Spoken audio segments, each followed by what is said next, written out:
Eu acho que está sendo muito importante para a autoestima do paraense. A COP está sendo aqui e o olhar do mundo, e as pessoas que estão aqui estão pirando. Eu não conheço uma pessoa que veio para cá, na varanda de Nazaré, por exemplo, que veio que não voltou 5, 6 vezes. Porque esse lugar apaixona e eu falo até que atordoa. Isso tudo faz um caldeirão, uma influência cultural muito forte e é evidente na nossa gastronomia, nos nossos traços. Isso para mim é a maior identidade do Pará. Foi a primeira coisa que eu percebi. Onde você vai, todo mundo fala a mesma língua, através da comida. O que é muito louco aqui, tudo vem da mandioca, tudo vem... É muito rico culturalmente. A comida daqui tem uma história real, assim. Pra mim, crescer em São Paulo, você tem a culinária de todo lugar do mundo, isso aqui. Quando eu chego aqui, eu falo, cara, isso aqui é daqui. Antes, esse diálogo entre a comida paraense e o vinho, ele quase não existia. Então, isso, pra gente, é um legado, né? Porque nós temos, com isso, a possibilidade de formar aí novos chefes do futuro, que vão ainda amplificar essa grandiosidade da nossa gastronomia para o mundo.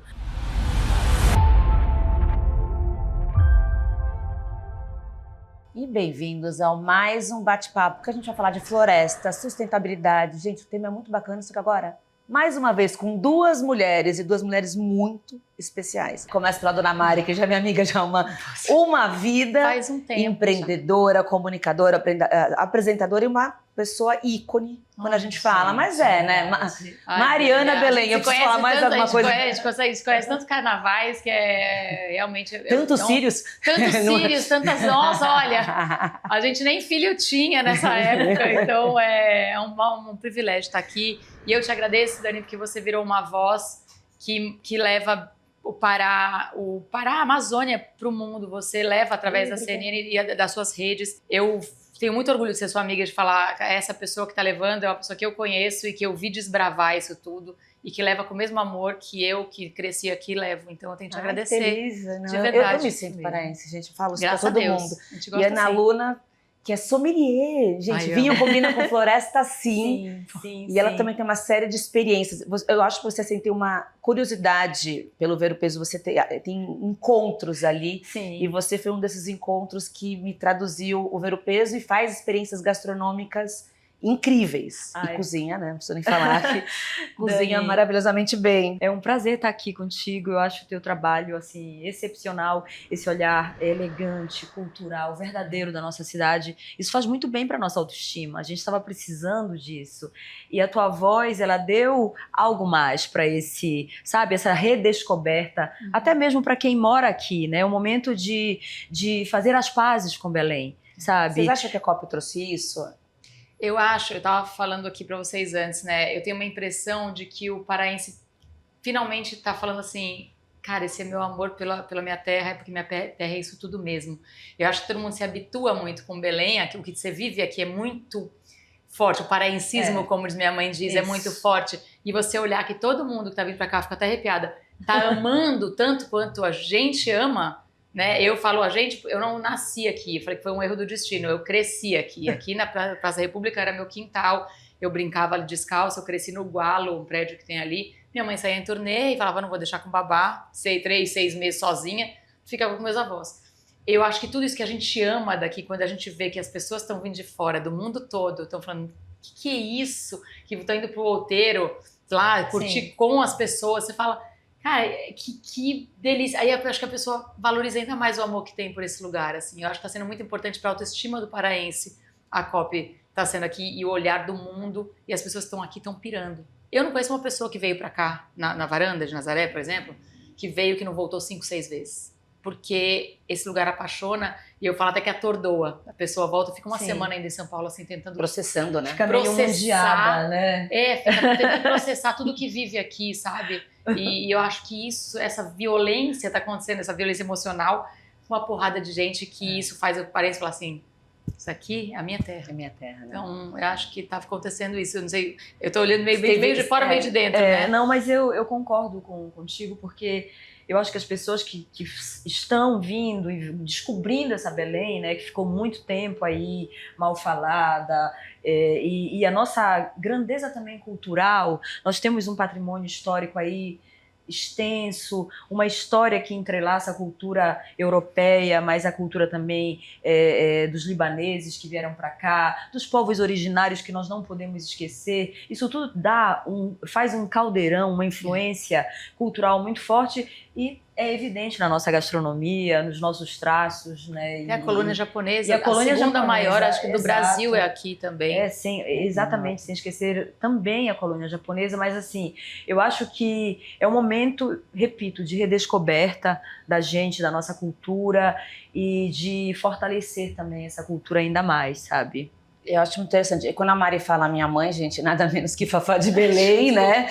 Vamos apresentar que ontem a gente se encontrou no jantar e ela está numa comunidade. Isso que é interessante. Ela falou, eu estou numa casa ribeirinha. Exatamente. Olhando para o rio e tendo essa conexão que a gente, quando vem para cá, essa conexão que eu tive. Meus filhos têm essa conexão aqui.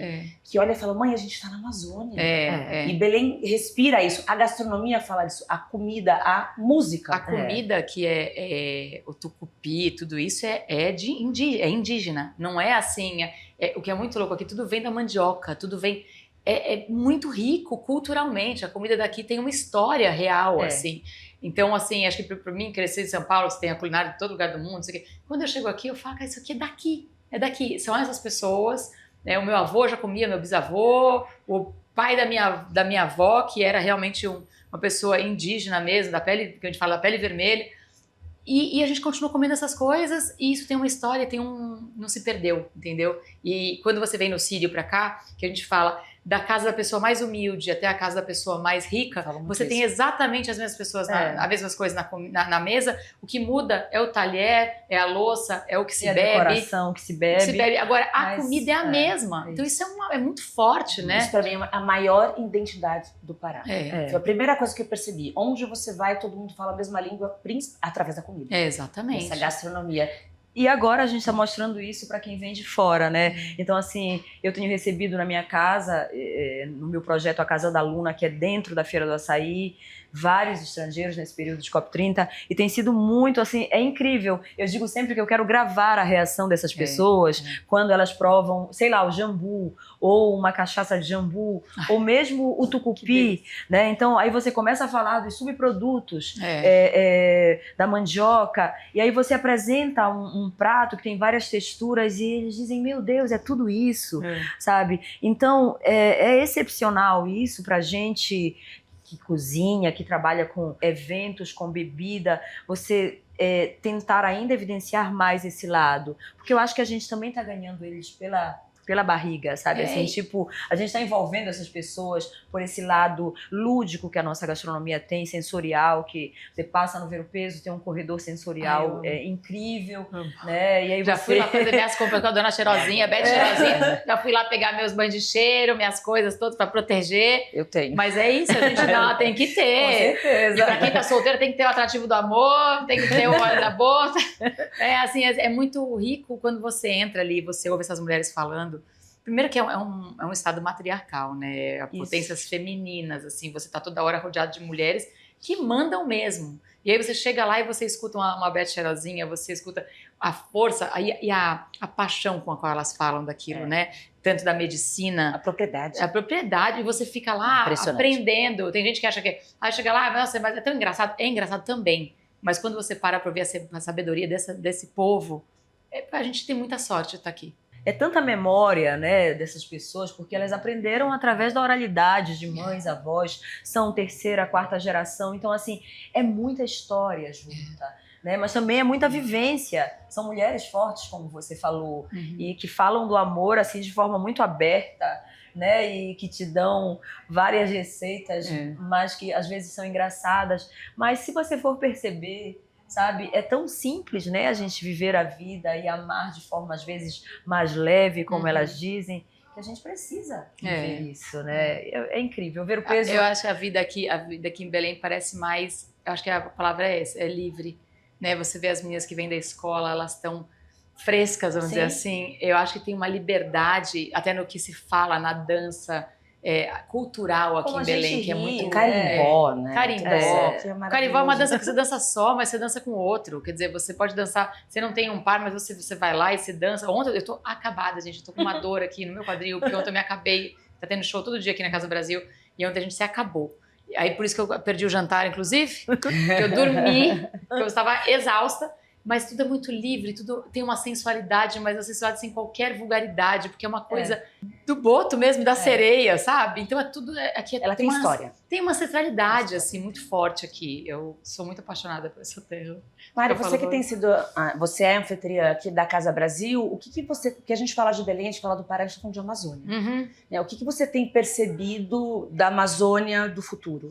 Uma coisa que eu acho muito importante desse olhar da Casa Brasil, que também é como minha mãe faz o fórum quando ela faz no Sírio, é que o importante nesse momento, que muita gente esquece, é olhar para quem está embaixo da copa da árvore. Por muito tempo, a Amazônia ouviu muito o que era correto, o que era indicado de quem estava lá fora, lá nos Estados Unidos ou lá em São Paulo. E você pega aqui, a gente tem debates, assim, de pessoas, por exemplo, a Vanusa da Bacatal, que São Paulo decidiu lá num leilão, fez uma avenida no meio da terra dela. Os animais estão perdidos sem saber para onde ir, as onças estão andando onde as crianças brincam. Ninguém consultou. E eu acho que a importância de debates como estão sendo feitos aqui, e acho que durante a COP, é que está se olhando para quem tem que ser ouvido e quem tem a sabedoria, não só a sabedoria da família, mas de você conviver com aquilo. Eles sabem o que eles precisam, não é a pessoa que está lá. É ouvir, eu tenho estudo não sei aonde. Então vamos juntar o que eu sei de estudo com o que você precisa, mas o que você precisa, olhar no olho do Amazônia e daí falar o que é que vocês realmente precisam e não o que eu acho que vocês precisam. Eu acho que essa mudança é a mais importante nesse momento, não só em relação à COP, mas de consciência mundial mesmo. Se você não ouvir a pessoa que está ali, você não está levando para ela o que ela precisa. Você está sendo arrogante, prepotente de falar que ela, que vive a vida inteira lá, não sabe o que ela precisa. Entendeu? Mari, você vai ter que apresentar o já próximo painel. Olha a minha sombra ali, ó. Vai, continua e depois você... Eu vou agora apresentar um painel com o Paul Watson. Eu estou muito tietenta, daqui a pouco eu vou lá abraçá-lo, entendeu? Ele é o cofundador do Greenpeace e o fundador da Sea Shepherd. É esse tipo de painel que eu tô assim todos os dias emocionada de apresentar. Então vai lá apresentar que a gente vai continuar aqui com a Luna. Olha, eu peço licença. Fiquem com essas maravilhosas. É assim, gente, a gente laça no meio do caminho. Olha a honra, gente. Eu podia estar no meu camarim sem fazer nada. Eu tô aqui, ó, com duas mulheres maravilhosas. E Luna, a gente tá falando de legado. Ela falou muito dos povos e na gastronomia.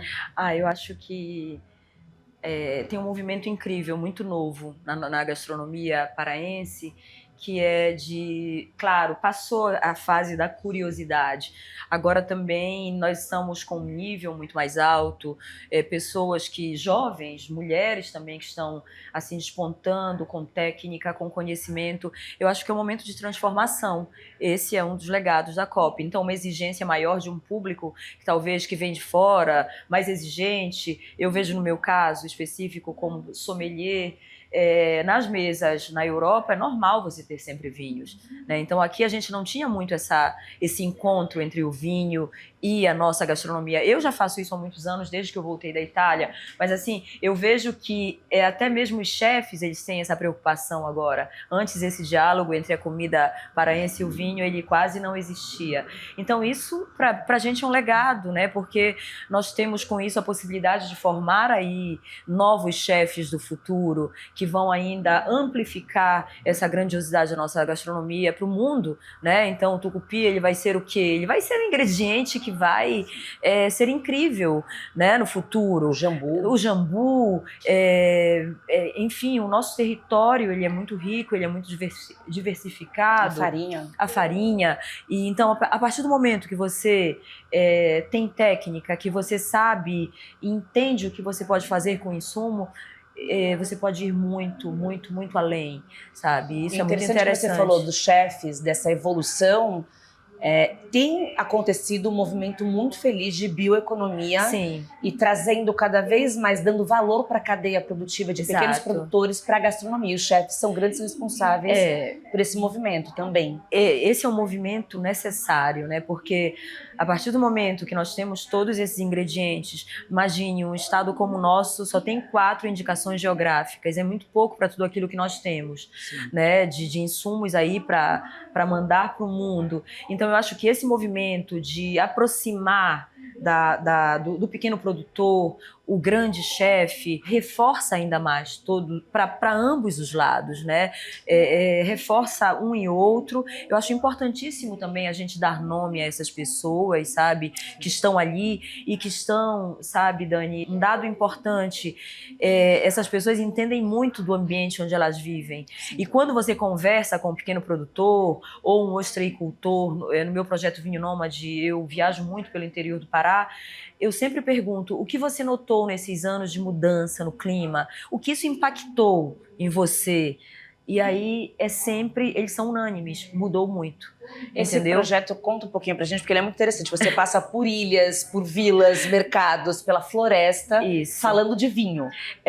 Esse projeto Vinho Nômade tem mais de 12 anos, foi exatamente quando eu voltei da Itália para Belém e eu senti uma necessidade enorme de unir a nossa gastronomia aos vinhos. E eu via sempre aquela coisa, as combinações clássicas, queijo, massa italiana, enfim, a mesa europeia que pode combinar com bons vinhos. E eu dizia, não, eu quero algo que seja realmente nosso, mas também pensei no nosso clima, né? Eu pensei nos nossos rios, então foi algo que me despertou exatamente para essa sensibilidade que eu sempre tive.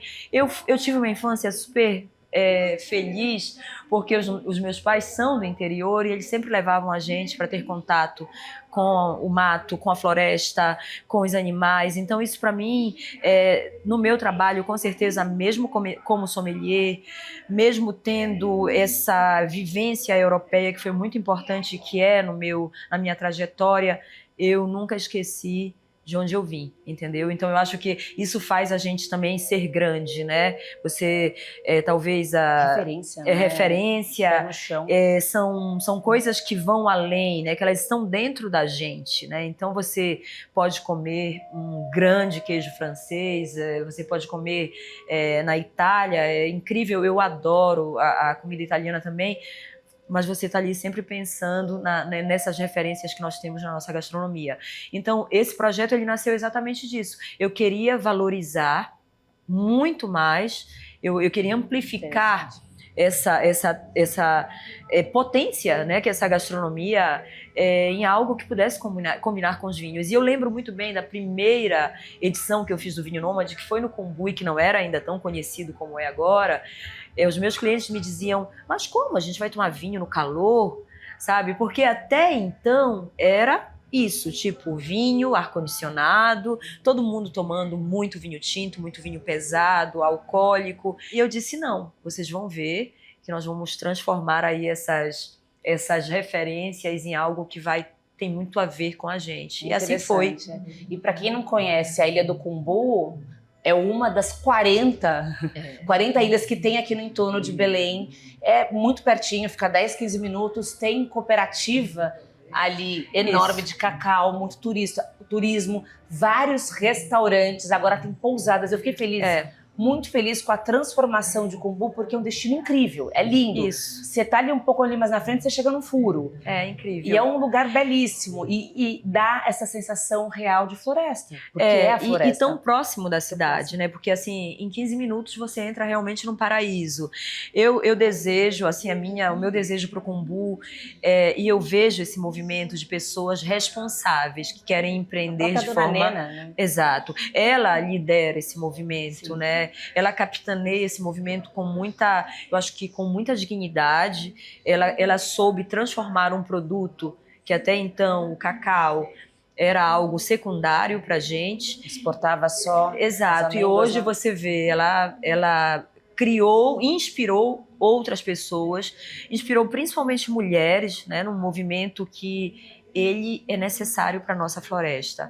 Nós podemos sim extrair da floresta riqueza, bem-estar para as pessoas que vivem na floresta, mas só mesmo se nós unirmos, sim, o desenvolvimento, mas com o conhecimento também dessas pessoas que estão lá. Você falou um ponto importante que muita gente tem desconhecimento. A gente acha que a floresta amazônica tem que deixar lá intacta, nem entrar lá. Só que quem pensa assim, esquece que tem gente que vive, como a Mari diz, embaixo da copa da árvore. Isso. Eu acho que quem não conhece a floresta, né? Porque se você não conhece a Amazônia, essa grandiosidade, você não pode nem falar sobre isso. Você tem que deixar para o ribeirinho que está embaixo da copa da árvore, que está juntando a semente de andiroba, que está pescando, que vive da floresta. E que vive da floresta com dignidade também. Nós não podemos esquecer que essas pessoas precisam permanecer na floresta, porque o conhecimento que eles têm, esse know-how que eles têm, eles precisam passar para outras pessoas. E é através deles que nós vamos poder continuar. Né? Então, mesmo que você transforme tudo, mesmo que a tecnologia chegue à floresta, que também é indispensável, né? São dois lados que precisam se unir, mas o ribeirinho, com esse conhecimento ancestral que ele tem, ele precisa permanecer ali para valorizar e reforçar ainda mais esse pedaço. É a minha visão, né? Muito bom. Vamos terminar com o ping-pong de Belém? Vamos. Vamos lá. Um restaurante que você ama e representa Belém. Eu adoro, não é assim, não tem muito tempo, mas eu gosto muito do Celeste. Eu amo. Eu acho que dá... É uma gastronomia que é a nova gastronomia, entendeu? Com muita competência, né? Com muita competência, e é uma mulher que está capitaneando também isso. Eu adoro, acho a Esther uma pessoa maravilhosa, acho que tem assim. E a maioria da cozinha dela que trabalha são mulheres. São mulheres. Todos os cargos de liderança são de mulheres. Delas são mulheres. Um prato para você que define o Pará. Um prato que define o Pará, peixe com açaí. Boa. Um ingrediente amazônico que você acha que vai ser inovação? Acho que eu já sei. Bem, o tucupi é inovação. Uma experiência de Belém que muda a cabeça da pessoa quando ela vem a primeira vez aqui. O meu projeto Cozinhas de Mercado. Fala dele, é muito legal. Eu não quero ser arrogante, mas eu acho que o projeto Cozinhas de Mercado, ele é incrível, porque foi um momento que eu estava muito frágil, porque eu estava empreendendo dentro de um local difícil, e ali veio um estalo, tipo, mostra para essas pessoas de forma lúdica, sensorial, a potência que nós temos, né? E eu sou a única que faz isso hoje, mas eu juro para você, eu quero que um dia muitas lunas estejam ali nos domingos levando grupos de turistas, de franceses, italianos, de pessoas daqui da cidade, porque eu também atendo um público muito jovem da cidade que está querendo conhecer, se permitindo de saber o que é, de entender como funciona. Eu chamo carinhosamente a barriga da cidade, o Ver-o-Peso. Muito bom. E é isso, então é um movimento que muda a tua cabeça, é um concentrado de informações e é legal. É intenso. É intenso. E com o projeto Cozinhas de Mercado, você tem a possibilidade também de cozinhar junto comigo, que aí você sai dali, sabe, dando muito mais valor à cadeia produtiva, né? Você diz, o açaí é caro o litro. Não é. Se você entender como funciona todo esse processo e outros insumos que nós temos, né? A castanha do Pará também. Então, eu acho que é um projeto que, de alguma forma, ele sensibiliza as pessoas. Ele planta uma semente, ele planta uma cultura. Semente. Muito, tacacá harmoniza com o quê? O tacacá harmoniza, obviamente, com vinho branco, com acidez, com frescor. E o tacacá é algo Qual assim uva que você gosta de harmonizar? Eu gosto muito da Chenin Blanc. Boa. Eu gosto muito da Chenin Blanc, ou um Chardonnay também, não muito aromático, acho que tem tudo a ver. Uvas mais neutras combinam muito, e toda a nossa gastronomia tem um potencial enorme de harmonização. Eu já estou há algum tempo trabalhando num livro sobre isso. Eu acho que tem que ser alguém da Amazônia que precisa falar, não por arrogância, mas quem nasce aqui, que toma tacacá a vida inteira e açaí, com certeza, e também entende, sabe, estudou sobre vinhos, com certeza tem a competência como um bom chefe, tem a competência para cozinhar os nossos ingredientes da melhor forma possível. Maravilha. Dani. Ai, que legal! Olha que lindo. Olha isso. Esse é um projeto lindo que nasceu de muita conversa, de muita degustação com os meus amigos da La Grande Bellezza. O nome é italiano porque eles são descendentes de italianos. É uma vinícola lá de Pinto Bandeira. Então, nós temos essa conexão desde a pandemia. Eu fiz algumas harmonizações para eles. E aí nasceu o projeto. Eu pensei num vinho que combinasse com Belém. que combinasse com esse momento. Ai, que lindo o rótulo. E aí nós criamos o Inaiá, que é um Chenin Blanc, inclusive. É um vinho leve também, com todas essas características da uva, frutado, muito leve de álcool, tem muita acidez, uma acidez gostosa, mas tem um toque mineral também, que é muito legal. E eu estou usando ele em todos os meus eventos. Eu também queria acrescentar que na minha casa eu tenho recebido pessoas do mundo inteiro nesse período de COP30, coisa para mim inimaginável antes. Então é emocionante, né? Você poder apresentar um vinho brasileiro, apresentar uma gastronomia única. Eu me sinto, eu me arrepio, sabe? Fico feliz, sabia? Primeiro, obrigada pelo presente, amei, já vou degustar hoje, né? E é lindo porque Pinto Bandeira, essa região ali perto de Bento Gonçalves, foi a primeira denominação de origem de espumantes brasileiros. Exato. Fora do mundo velho, né? Exato. E traz um grande nome para o vinho brasileiro que está crescendo. Claro, tem vinho muito, até no Cerrado, muito, gente. Isso é muito bacana. O que é interessante, eu acho que nós temos um terroir em Pinto Bandeira reconhecido mundialmente. Né? Hoje o Brasil é referência também, principalmente em espumantes. Esse projeto, você vê a seriedade por trás dos proprietários. Nós quisemos manter também, quisemos fazer uma homenagem, na verdade, aos povos originários. Essa é a Inaiá. E esse rótulo foi feito pela Lu Morelli, ela mora em Portugal, mas ela que faz todos os rótulos das Madames, que é a série de vinhos que a vinícola faz para homenagear as grandes mulheres que são referências na vida dos dois. E é muito interessante, quando a gente fala de Belém, a gente fala de Pará, a gente fala de Amazônia, a gente olhar para os produtores locais e criar essa grande rede. Né? Você que me apresentou a Bárbara, sim, que é o anel que eu tenho, a onça, é a blusa que a gente tem com couro de pirarucu, tingimento natural, essa cadeia, essa rede que a gente pode fazer entre mulheres, entre produtores, pequenos produtores, vai criando um movimento que é muito positivo de bioeconomia para a Amazônia. E é essa Amazônia que a gente quer, né? Com certeza. Essa Amazônia que a gente quer levar para o Brasil e conectar também, né, com o Brasil. Né? Porque algumas vezes a gente não se sente no Brasil. Eu não sei se você entende, mas é um sentimento, né, nosso. Então, quando nasce um projeto desse, de uma vinícola do Sul, que quer conectar a nossa gastronomia a esse movimento tão importante do vinho brasileiro hoje, nós estamos vivendo um momento de encontro muito incrível, né? Então, são essas ousadias, eu digo, em momentos como esse, que tem assim, uma grande energia no ar, super positiva, né? De abundância e também positiva, que são quando nascem as grandes coisas. Maravilhoso, gente. Eu adoro. Bate-papo bom, rico, e a gente vai aprendendo cada vez mais. Eu acho que a gente vem pra cá e sai diferente, sai transformada, sai mais feliz com a Amazônia. Então eu queria agradecer. Muito obrigada. Obrigada pelo papo. Obrigada a você. Até o próximo.